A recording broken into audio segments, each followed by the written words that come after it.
రంజాన్ పర్వదినం సందర్భంగా బియ్యపు గింజపై అతి సూక్ష్మ చిత్రాలు గీశాను. ఈ బియ్యపు గింజలో ఒక ముస్లిం వ్యక్తి అల్లాహకు ప్రార్థన చేస్తున్నట్లు నెలవంక నక్షత్రం ఉన్నట్లు వేశాను.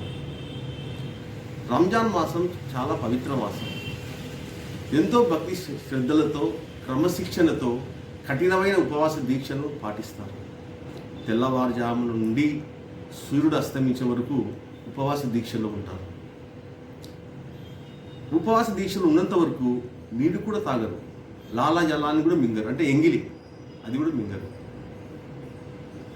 ఉపవాసం ఉన్నవారు 5 సార్లు నమాజ్ చేస్తారు.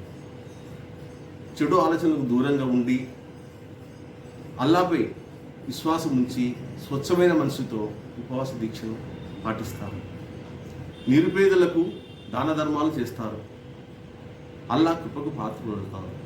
అందుకే ముస్లిం సోదర సోదరిమణులకు రంజాన్ పర్వదిన సందర్భంగా ఈ చిత్రం వేశాను. వారికి రంజాన్ పర్వదిన శుభాకాంక్షలు.